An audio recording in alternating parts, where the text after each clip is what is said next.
Well, for me, I was an instrumentalist for like 15 years. I was a trumpet player, and I loved it. And I absolutely loved it. It was a great experience for me. The problem is I mean, a lot of instrumentalists go through it. Is when you go through a program in college and stuff, and you study, there are only so many positions open to instrumentalists in a city.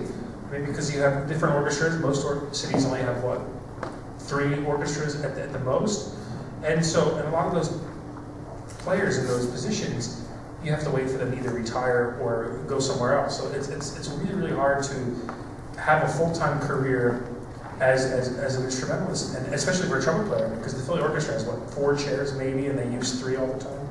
So you either teach or you try to sub here and there. And I didn't really want to do that. I wasn't a very good teacher because I couldn't do it, and I could be told to do it, and I knew how to do it, but I couldn't describe it to somebody else. The same thing with voice. I just, as a natural singer, I can't describe. I can tell you what I'm doing, and I can have someone tell me to fix this, and I can fix it, and I can adjust it, but I can't tell people how to do it. And it's just something I'm not gifted with. I mean, people that teach have a gift for teaching. But for me, I joined the chorus to train my ear, to play better ensembles, and I just got into singing. I really liked it, and my goal was actually to sing louder than the guy that was sitting next to me, because he was really good. He was really good. So, and yeah, plus, you get to make out with girls on stage, and who doesn't want to do that? But, it's just kind of natural. And somebody said, have you thought about going into, become a local soloist? And I was really into musical theater at the time, and a lot of the musical theater that I could sing was more like Rodgers and Hammerstein, one of the classic musical theater things. And, how many people really do that? Now they're doing all these revivals. It was like when I was growing up, there was a time like when Rent was coming out, and there was all these rock musicals, and I couldn't do that. People looked at me like, yeah, why are you here? You shouldn't be singing this. So I got into singing operatic arias, and I started studying, and I just loved it. I loved the amount of studying that came with it, and it really is an art form. The more you really look into opera, and the more you do working on different rep and working on different song cycles, then you have to go and look at where the libretti came from, and so you just really, it's really an art. Like the whole process of learning the music, working on music, and performing it is just all one big art form. I came into singing because of music programs in the school. So my first, in 4th grade, they gave us a recorder, and we were learning rhythms. We were clapping and shaking and counting things that were written on the chalkboard, which I didn't know anything about. And I was just determined that day to figure it out. And I took the recording home, and I remember playing along with the Disney movies we were watching at home, Karate Kid. There's that really Japanese flute playing in there. Well, I would start imitating, I was around the house just playing. And then in 5th grade, you could choose an instrument. You could pick flute or cello, and I picked them both. And my mom said, we're going to have to rent. And I said, is it okay? And she's like, don't you worry, you go study, and we'll figure this out.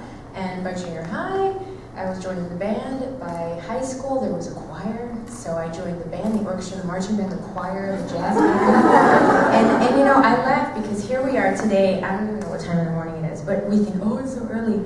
I remember being at jazz band by 7:15 a.m. And I thought, well, I've gotten old. But yeah, and then by the time my junior year comes up, you're looking at schools and getting your furthering your education. My sociology teacher said, well, what would you like to be? And I said, I'd love to be a specialized surgeon. And he said, oh, you want to help heal people? And I said, yeah. I was thinking about the money. And then I realized, you know what? I've got to figure this out, because if, certain elements, you have to audition for scholarships in order to go to school, because you know how expensive it is here. And I realized I could probably get a music scholarship. So I talked to my voice teacher, and he said, you could probably become an opera singer, but here are the top 5 schools in the nation. Put in an application, go audition, see if you can get some scholarship money and how it can work out, and you should really give it a go. And I said, that's probably the only way it's going to work out, so here I go. I went, I got a great scholarship at Indiana University, and from that point was a big foundational step of learning music and music history and Western music and classical music, and that was difficult. And it was also the #1 institution in the country. So my way to opera actually happened toward the end of those 4 years where I thought, okay, either I'm going to go on for a master's or I've got to figure out what is that, and I heard about the Academy of Vocal Arts. It was tuition free and it was on operatic studies.